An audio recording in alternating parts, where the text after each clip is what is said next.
Hi అండి, welcomes to నజ్మాస్ kitchen. ఈరోజు మనం టమాటా నిలవ పచ్చడి చేసుకుందామండి. దానికోసం ముందుగా స్టవ్ మీద కడాయి పెట్టి 3 స్పూన్స్ వరకు ఆయిల్ వేసుకుందాం. టమాటాలు 1/2 కేజీ అండి. 1/2 కేజీ టమాటాలని నేను ముందుగానే శుభ్రంగా కడుక్కొని క్లాత్తో తుడిచి వాటర్ ఏమీ లేకుండా ఎండబెట్టుకొని ఇలా కట్ చేసి వేసుకున్నాను. ఇందులో కొంచెం ఉప్పు వేద్దామండి. ఉప్పు వేస్తే టమాటా కొంచెం తొందరగా ఉడుకుతుంది. తర్వాత 1 స్పూన్ పసుపు వేసి ఇలా మంచిగా కలుపుకొని ఒక 5 మినిట్స్ బాగా ఉడికిద్దామండి.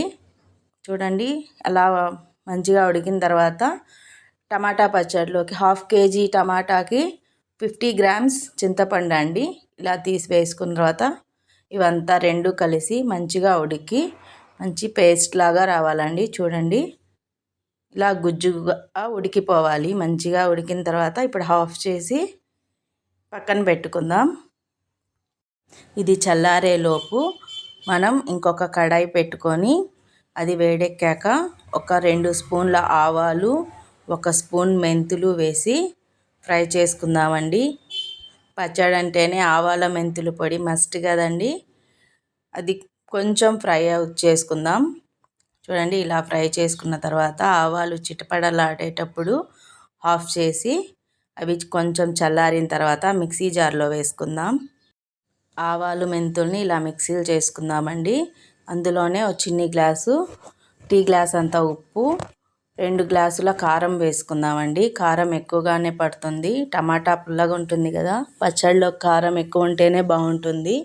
2 మిక్సీ చేసిన తర్వాత మనం ముందుగా పేస్ట్ చేసుకున్న టమాటా చట్నీని ఇలా చల్లారిన తర్వాత మిక్సీ జార్లో వేసేసి అందులోనే ఒక 12 వరకు వెల్లుల్లి వేసి పేస్ట్ అయ్యేలా మంచిగా ఇలా మిక్సీ కొట్టుకోవాలండి. చూడండి, ఎంత బాగా పేస్ట్ అయింది కదా. ఇది పక్కన పెట్టుకొని మళ్ళీ కడాయి పెట్టుకొని ఒక 1/2 కప్పు వరకు ఆయిల్ వేసుకోవాలండి. పచ్చడిలోకి ఆయిల్ ఎక్కువ ఉంటేనే బాగుంటుంది.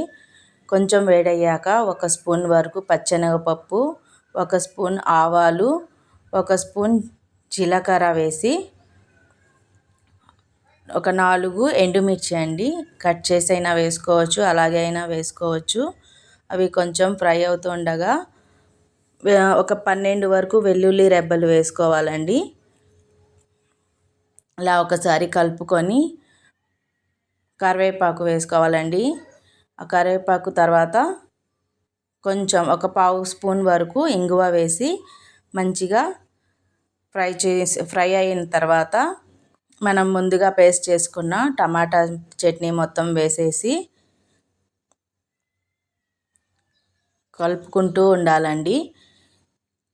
కింద మాడకూడదండి, మాడకుండా ఇలా ఫ్రై చేసుకోవాలి. కింద మాడితే టేస్ట్ మళ్ళీ పాడైపోతుంది. ఈ టైంలో అందరు ఆపేస్తారండి, అలా ఆపకూడదు. స్టవ్ ఆపకుండా ఇలా కలుపుతూనే ఉండాలి. ఈ టైంలో ఆపేస్తే పచ్చడి తొందరగా పాడైపోతుంది. అలా కాకుండా ఇలా కలుపుతూ ఒక 5 మినిట్స్ వరకు ఫ్రై చేయాలి. ఇలా ఫ్రై చేసినప్పుడు చూడండి, ఆయిల్ అంతా పీల్చుకుంటుంది. ఇలా చూస్తున్నారు కదా, ఎక్కడ ఆయిల్ కనిపించట్లేదు, ఆయిల్ అంతా పీల్చేసింది. ఇలా పీల్చేసిన తర్వాత ఇంకొక 5 మినిట్స్ కలుపుతూనే ఉండాలి. ఇలా చేసుకుంటే టమాటా పచ్చడి 6 నెలల వరకు నిలువ ఉంటుందండి. అలా ఆపేస్తే తొందరగా పాడైపోతుంది. చూడండి, ఇప్పుడు మళ్ళీ ఆయిల్ వదలడం స్టార్ట్ అవుతుంది.